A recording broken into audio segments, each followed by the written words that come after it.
পৃথিবীর সমস্ত বই পুস্তক যদি মা বাবার কবরের পাশে পাঠ করা হয়, সমস্ত লেখকের বই পুস্তক যদি কবরের পাশে পাঠ করা হয়, বলুন এই বরকত পাওয়া যাবে কিনা? এমন এক কোরআন আসবে দুনিয়াতে, যে কোরআন সর্বশ্রেষ্ঠ কিতাব। মোট 104 কিতাব আসমানি কিতাব, এর মধ্যে শ্রেষ্ঠ কিতাব হলো কোরআন। দান করেছেন শ্রেষ্ঠ নবীকে। আমাদের জন্য নবী কোরআন নিয়ে আসবে, কারণ কোরআনের মধ্যে অনেক বড় বড় বাজেট আমাদের জন্য রাখছে।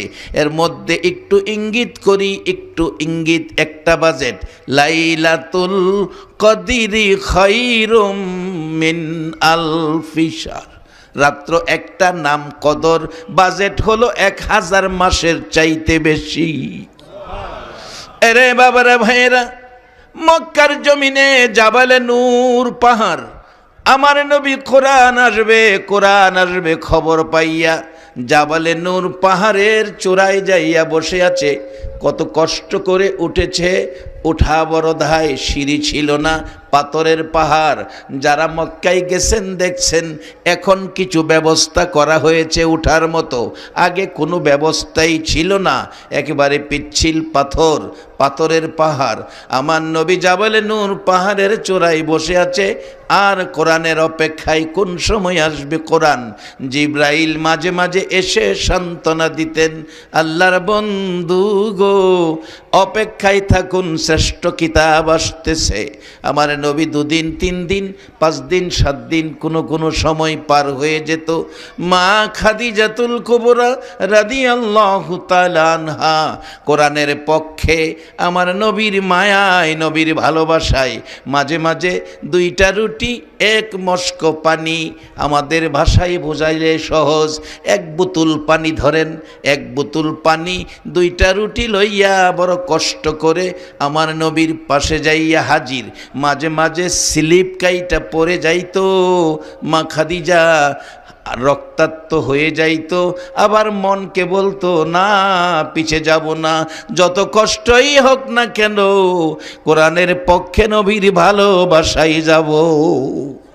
আজকে কারা গো আপনারা কোরআনের পক্ষে নবীর ভালোবাসাই বসে আছেন? মাদ্রাসা নবীর ঘর, এই নবীর ভালোবাসা লইয়া কোরআনের পক্ষে বসে আছেন।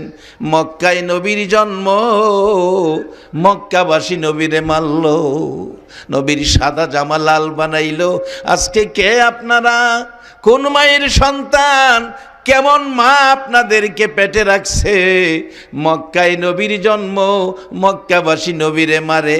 আজকে বাংলাদেশের জমিনে, মির্জাপুরের জমিনে আপনারা বসে আছেন, একটা দিন আমরা নবী দেখলাম না। মায়ার নবী গো, মক্কায় তোমার জন্ম, মক্কাবাসী তোমারে মারে, মক্কা থেকে তারাইয়া দেয়। আজকে বাংলার জমিনে কোরআনের পক্ষে তোমার ভালোবাসায় 1450 বছর পর তোমার পাগল উম্মতেরা বসে আছে। এর মধ্যে বাজেট কি আসতে পারে? বাস্তবতায় গেলাম। মা খাদিজা বলেন, কষ্ট করে একবারে জাবালে নূর পাহাড়ের চূড়ায় পৌঁছলাম, যাইয়া দেখি আমার নবীজির চোখ বন্ধ, একেবারে চেহারা মুবারক কালো হয়ে আছে, কাতর হয়ে পড়ে আছে। পাশে বসে ভাবতেছি কি হলো, আমার নবী বেঁচে আছে কি না, ডাক দিব কিভাবে? যেই নবী ঘুমিয়ে থাকলে জিবরাইল ডাক দেওয়ার ক্ষমতা থাকে না, যেই নবী ঘুমিয়ে থাকলে জিবরাইল গায়ে ধরে ধাক্কা দেওয়ার ক্ষমতা থাকে না, সেই নবীকে কি বলে ডাক দিব? মা খাদিজা বলেন, কাঁদতে শুরু করেছি। মা খাদিজার কান্নার আওয়াজ শুনে আমার নবী চোখ মুবারক খুলেছে, চোখ খুলে ডাকতেছে, খাদিজা কাঁদতেছ? হুজুর কান্দি আপনার মায়ায়।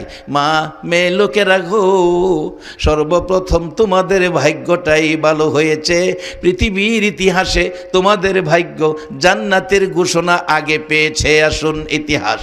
আমার নবীজি ডাকতেছে, খাদিজা কাঁদতেছ? খাদিজা বলেন, হুজুর আপনি মুস্কি মুস্কি হাসতেছেন, আমি ব্যথায় কান্দি আর আপনি হাসেন। আমার নবী বলেন, রে খাদিজা, আমি হাসি কেন তুমি জানো নি? না না, আল্লাহর হাবিব কেন হাসে আমি জানি না। খাদিজা রে, এখন জিবরাইল এসে আমাকে খবর দিয়ে গেল। হাসলাম যে জন্য, কোরআনের পক্ষে 2টা রুটি 1 মস্ক পানি লইয়া কষ্ট করে জাবালে নূর পাহাড়ের চূড়ায় কোরআনের মহব্বত নবীর মায়ায় আসার কারণে আমার আল্লাহ তোমার জান্নাত দান করে দিয়েছে। আরে খাদিজা, জিবরাইল এসে আমাকে খবর শোনাইলো। এখন জিবরাইল খবর দিল আমার আল্লাহ কোরআনের পক্ষে 2টা রুটি 1 মস্ক পানি দেওয়ার কারণে আল্লাহ তোমাকে জান্নাত দান করে দিয়েছে। ও মামে লোকেরা, সর্বপ্রথম তোমাদের মতো মহিলারা এই কোরআনের পক্ষে জান্নাতের বাজেট পেয়ে গেল। খাদিজা রে, শুধু জান্নাত নয়, আমার আল্লাহ তোমারে সালাম জানাইছে। এই কোরআনের পক্ষে থাকলে আমরা রেও আমার আল্লাহ সালাম দেবে। বলবেন হুজুর, আমরা কি খাদিজার মর্যাদায় সালাম পাবো? আমরা কি আল্লাহর সালাম পাওয়ার উপযুক্ত হব? আমরা কি সালাম পাওয়ার জায়গায় পৌঁছতে পারবো? আজকে যারা বসা আছেন আপনারাও আল্লাহর সালাম পাওয়ার আওতার মেহমান হয়ে গেছেন। একবার বলুন আল্লাহু আকবার। কোরআন শরীফ প্রমাণ করে আমার আল্লাহর সালাম আপনাদের উপর এখনো জারি আছে। তানাজ্জালুল মালাইকাতু ওয়ার রূহু ফিহা বিইজনি রাব্বিহিম মিন কুল্লি আমরিন সালাম। আল্লাহ পাকের সালাম আপনার আমার মতো কোরআনের পক্ষের মেহমানের জন্য জারি রয়ে গেছে। সেই সালাম আমরাও পাবো, আর জান্নাত আমাদের জন্য, আমরাই জান্নাতে যাব। একবার বলুন আলহামদুলিল্লাহ। বলবেন হুজুর, আমরা জান্নাতে যাব, তাহলে জাহান্নাম বানাইছে কার লাগিয়া? জাহান্নামের চিন্তা আমরার করার কোনো দরকার নাই। আমরা জাহান্নামের চিন্তা করব না, আমরা জাহান্নামে যাব না, আমরা জান্নাতে যাব। বলে জাহান্নাম বানাইলো কি লেগিয়া? কি লেগিয়া বানাইছে এটা আমারও প্রশ্ন। এই ভেসটা আমি ভাঙতাছি একটু পরে। জাহান্নাম কি লেগে বানাইলো? কোরআনের মধ্যে আছে কি লেগে বানাইছে, আমার কথা না, পাইবেন আইতাছি আমি সামনে। মা খাদিজা বলেন, হুজুর, কোরআনের পক্ষে নবীর ভালোবাসায় 2টা রুটি 1 মস্ক পানি দিলে আল্লাহ যদি আমারে জান্নাত দেয়, আল্লাহ যদি আমারে সালাম দেয়, আমার নবীজি আমি খাদিজারে কি দিব? আমি তো কষ্ট করে নবীর ভালোবাসায় এসেছি, আল্লাহর পক্ষ থেকে কোরআনের পক্ষের বাজেট পেয়েছি, নবীজির পক্ষের বাজেট আমি কি পাবো? মা খাদিজাতুল কুবরা বলতেছেন, নবীজি গো, আমি আপনার কাছে কিছু পাও না, আপনি আমাকে কি দিবেন? রাসূল বলেন, খাদিজারে বলো তুমি কি চাও? আমাদের দেশের মহিলারা হইলে মনের মতো চাওয়া চাইতো, বড় বাজেটের স্বর্ণের বাজার চাইতো, বড় দামি দামি শাড়ির মার্কেটিং টাকা পয়সা বাজেট চাইতো। মা খাদিজা শিক্ষা দিলেন, ওগো মা মেয়ে লোকেরা কান পাতিয়া শুনো, যেই ঘরে রঙের শাড়ি পরে বউ হইয়া ঢুকছো, কবে জানিয়ে ঘর থেকে গো মা সাদা পোশাক পরে বের করে দেয়। মা খাদিজা বলেন, ইয়া রাসূলুল্লাহ, আল্লাহর নবী গো, আমি আপনার কাছে 3টা জিনিস চাবো। নবীজি গো বলুন 3টা জিনিস আমাকে দিবেন কিনা? রাসূল বলেন, খাদিজা রে, আমি 3টা জিনিস তোমাকে দিব, কথা দিলাম। প্রথম জিনিসটা হলো মা খাদিজা দাবি করলেন, হুজুর, যেদিন আমি খাদিজার মৃত্যু হবে গো, আমি দেখেছি মক্কার জমিনে মহিলার মৃত্যু হলে বাজার থেকে সাদা কাফন কিনে কাফন পরাইয়া কবরে দেয়। হুজুর, আমার একটা আবদার, আমার একটা চাওয়া, আমাকে বাজারের কিনা কাফন আমাকে পরাবেন না, আপনার একখান জুব্বা মুবারক আমি খাদিজার গায়ে পরাইয়া দিবেন। আমার নবী বলেন, খাদিজারে রাখলাম তোমার আশা, তোমার দাবি।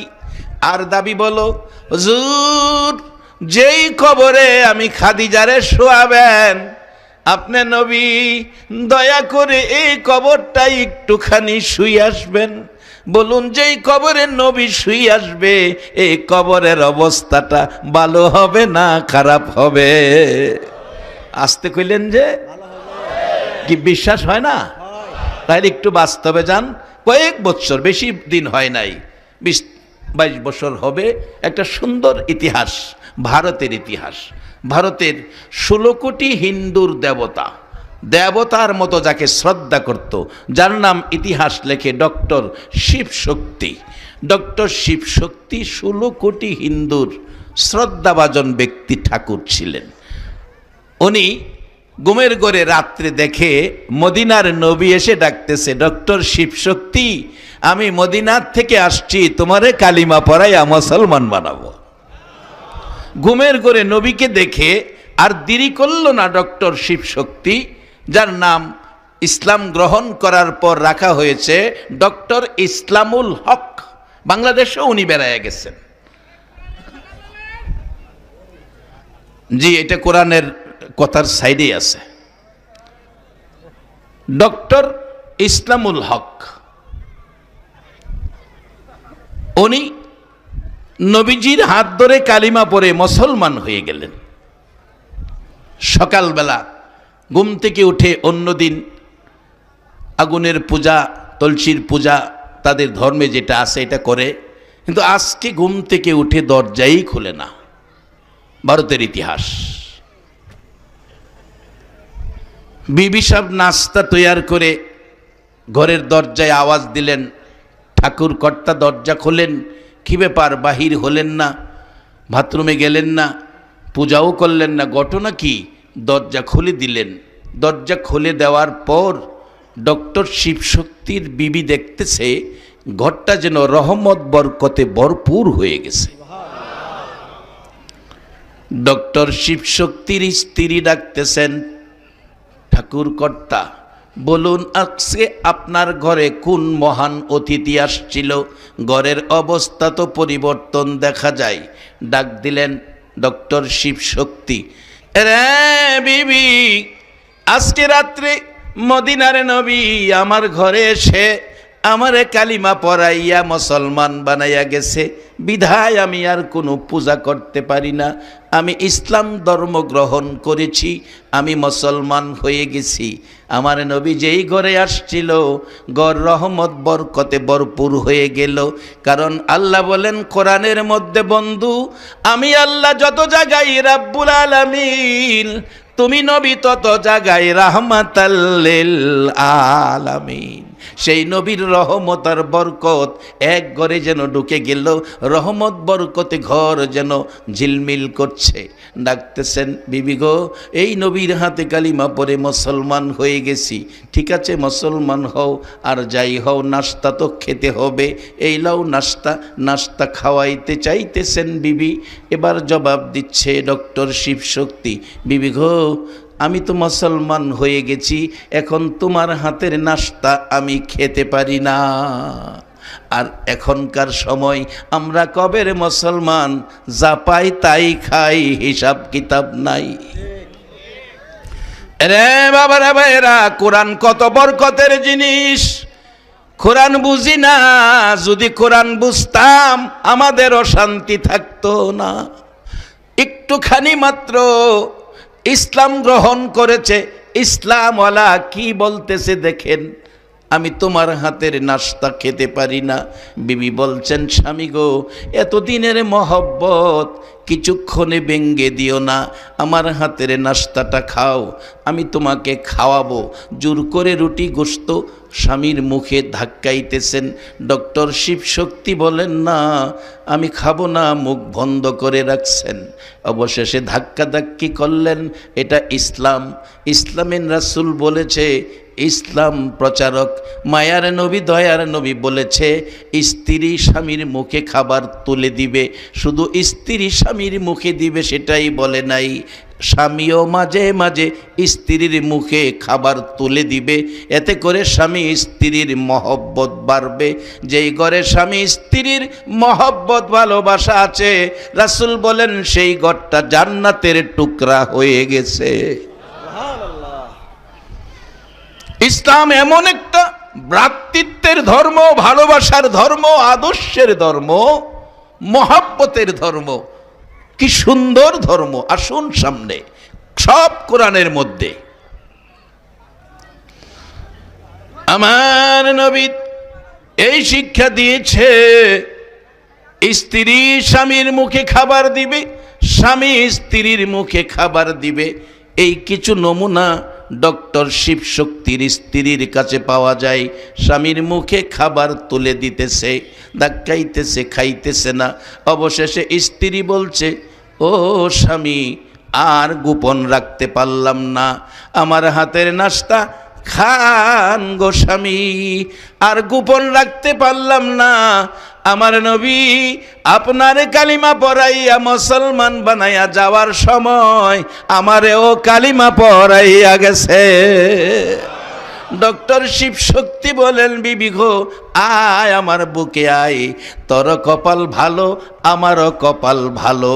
মাত্র কালিমা পড়ে মুসলমান হলো, তাদের কপাল যদি ভালো হয়, আমরা কবেকার মুসলমান, আমাদের কপাল ভালো হওয়া দরকার আছে কিনা?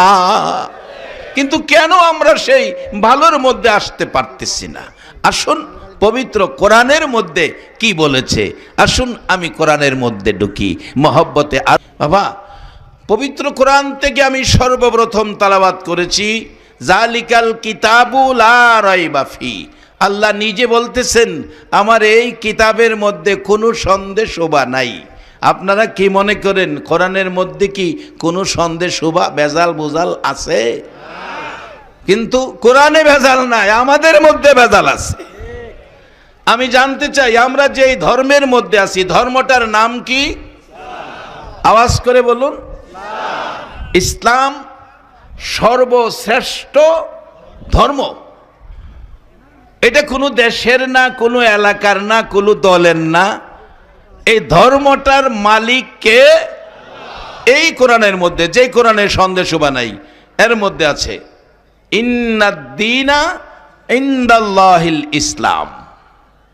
ইসলাম একমাত্র আল্লাহর মনোনীত পছন্দের ধর্ম। ইসলাম যদি আল্লাহর পছন্দের ধর্ম হয়, এ ধর্মে যারা দীক্ষিত, এ ধর্মের যারা ব্যক্তিত্ব, তারা কি আল্লাহর পছন্দের হবে না? তাদের জন্যই তো আল্লাহ জান্নাত বানাইয়া রাখছে। একটা গরু, ছাগল, হাঁস, মুরগি জান্নাতে যাবে না, জান্নাতে যাবে মানুষ। বলবেন শুধু জাহান্নাম কি লিগা বানাইছে? এটা দেখা যাইব পরে, কোরআনের মধ্যে আছে, বাইর করতেছি আমি। তার আগে আসুন, এই কোরআনের পক্ষে রাসূল, কোরআনের পক্ষে খাদিজা রুটি পানি নিয়ে গেলে এর বিনিময়ে আল্লাহ কি দিল, রাসূল কি দিল? 2 নাম্বার দাবি, ইয়া রাসূলুল্লাহ, যেই কবরে আমাকে শোয়াবেন, আপনি নবী একটুখানি কবরে শুয়ে আসবেন। ঠিক আছে খাদিজা, রাখলাম। 3 নাম্বার দাবি হলো, নবীজি গো, আমাকে কবর শোয়াইয়া সবাই চলে যাবে, আপনি নবী কবরের পাশে বসে থাকবেন, মুলকিন নকিরের সওয়ালের জবাব আপনি নবী আমার পক্ষ থেকে আদায় করে দিবেন। কি দাবি রাখলেন?